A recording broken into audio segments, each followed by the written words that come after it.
Good afternoon once again, book lovers of the internet. Welcome back to my channel. I am Book Nerd 822, and the topic of this video is going to be quite a serious one. I have a bit of bad news to share with you. The author of I Want to Die But I Want to Eat Tteokbokki, Baek Sehee, hopefully I said that correctly, passed away just a couple of days ago, and the way in which she passed away is still unclear. Now, I recall buying and reading this book before she passed away, and honestly, it did not really resonate with me much.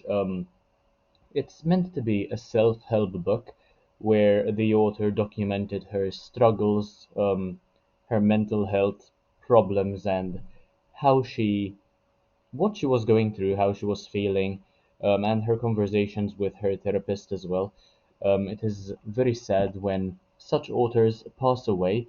Apparently, according to the Korean Organ Donation Agency, the author saved 5 lives through the donation of her heart, lungs, liver, and both kidneys. I am reading this from The Guardian. I feel as though it's a reliable source for this kind of matter.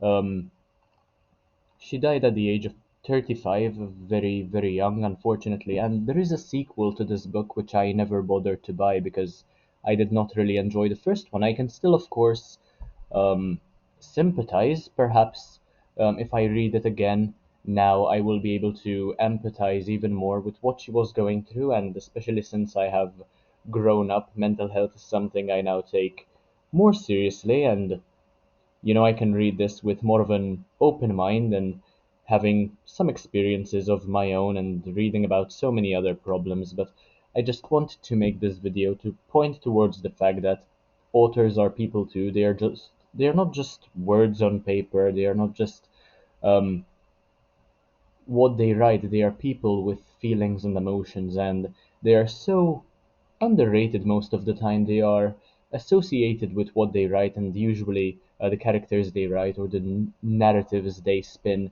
um, they become synonymous with the author. But authors lead their own lives, honestly. This Korean author tried to bring to the table her struggles in order to help millions of people with their own problems. I suppose that was her mission entirely.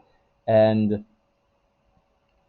this was apparently her favorite dish. I do plan, I think, on reading this again now with more of an open mind. I will let you know what I think of it in a video. I don't think I have reviewed this on this channel just yet, but if I continue reading the article, um, it says that this was published in 2018 in Korea and 2022 in the UK by Bloomsbury, as you can see on the spine over there, the publishing company, and it follows Baek's conversations with her psychiatrist about her dysthymia, which is persistent depression, and includes mini essays as well. Um, yeah, I mean, it is a silent killer, even though we don't yet know how she passed away. I suppose certain assumptions can be made, although it is never really healthy to do such a thing. But I suppose it is not too far-fetched to reach a certain conclusion. Hopefully, we will be told more about um, how this author passed away. That is something which I am, of course, interested in finding out because I want to learn more about the life of this author, considering how she put put her mental health out there for all the world to see and to understand, and how she shared her struggles. And in this way, in book form, she will live on forever. That is also something that I feel as though is very special about authors, and many authors which I love have passed away over the years, and honestly, being able to eternalize yourself in text is fantastic. It's such a privilege to have your name in print and to never be forgotten, especially when it is such a delicate topic as this. And apparently, Bayek also said that writing can help you see yourself from different angles, which can be a way of regarding yourself three-dimensionally, kind of like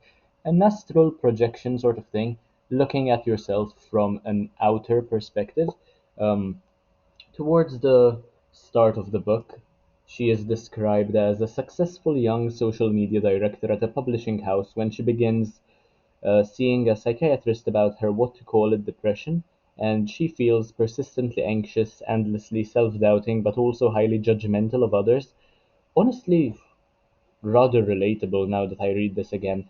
It shouldn't take me too long to get through this. Once again, I will, of course, let you know what I think about this book once I finish reading it for the second time, several years down the line. But anyway, that is the information I wanted to share with you.